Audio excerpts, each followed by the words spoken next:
Welcome back to the Information Week News Desk. We are live in Las Vegas at the Interop ITX conference at the Mirage. I'm Sarah Peters. Our next guest was one of our keynote speakers this morning and is a big believer that transparency is the lifeblood of a healthy government, and I agree. I am delighted to have the CIO of the city of Detroit, Beth Niblock. Beth. Hi, Sarah. How are you? Thank you so much for being here. Oh, it's my pleasure.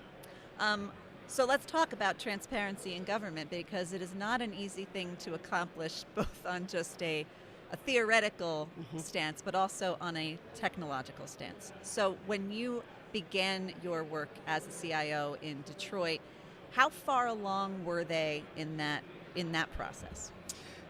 They really weren't very far along. There had been some nonprofits who had come in to help the actual departments of Detroit get data out, but there had not been an executive order that had been issued about open data, and we really didn't have a systematic way to get it out. So Mayor Duggan, who I came to work for, signed an executive order saying all data was open by default, and that we were going to go down this path of transparency because it's the citizens' data, and so they need to be able to find and get the data without having to do freedom of information requests.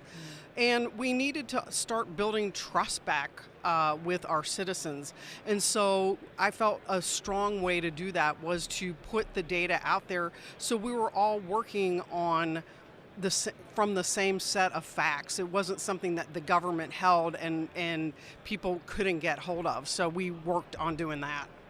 So then, technologically speaking then, you have data coming in from a lot of different sources, a lot of different departments. Right. So I imagine we're not all operating from the same place. How were you trying to pull it all together, or just trying to get them working in some way that it was digestible from the user standpoint in a uniform way, or how'd you go about it? So a couple things. One is we had an open data advisory committee where we had citizens that came on to the advisory committee to help us really prioritize what data sets we should be getting out there. You know, the number one data set was crime. So that was already out there, but we actually, with the guidance of our citizen advisory group and a lot of our neighborhood community groups, we reissued all the crime data and did it in a way that makes it much easier for folks to use. So we went through the data sets, we looked at what our freedom of information requests were, and we tried to start picking data sets by getting the things that were asked for the most. That makes a lot of sense. Start with what they've already been asking for. Right. Along the way, what have been your biggest challenges in making this happen? So we have some fairly old systems in Detroit that was very hard to get the data out and get it normalized to be able to put on the open data portal. So I think that was a lot of hard work for the team to get it, because you had data fields in open text, and so you really had to do a lot on the data cleanup side. But it was hugely beneficial to us, because in the end, our open data set, our open data portal, is where we actually go to pull all of our information back in to do metrics and look at things for departments. So it was to our own benefit to really go down that path.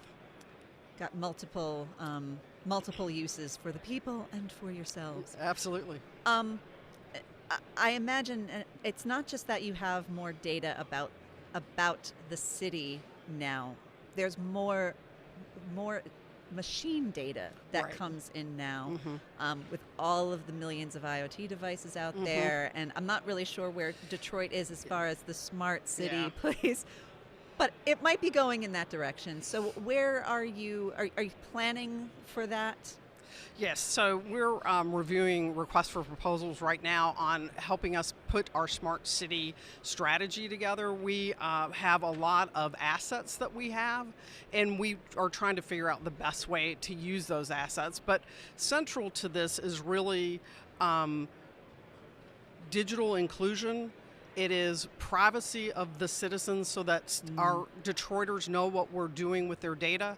healthcare, mobility, and then a fifth is efficiency of government. So we're in that beginning phase. We do a lot with video. So interestingly enough, a lot of times people who are working on transparency and open data hit a wall at the police department.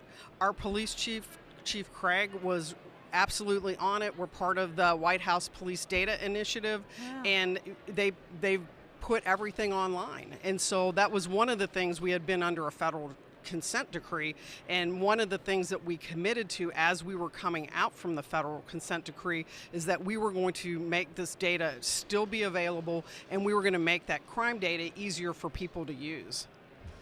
What has been the response from the public so far? They really like a lot of the crime viewer.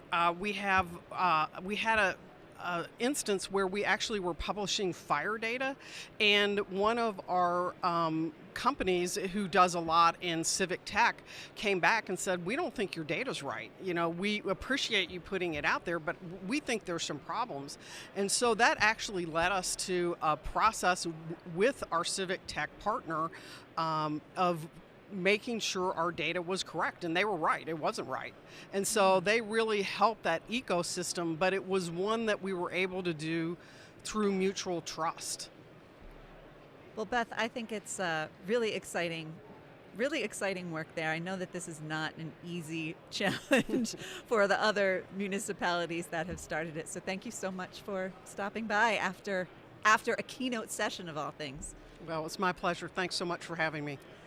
Beth Niblock, we are with you here until 7 p.m. Eastern, 4 Pacific, at informationweek.com/IW News Desk. Stick around. More from Interop after the break.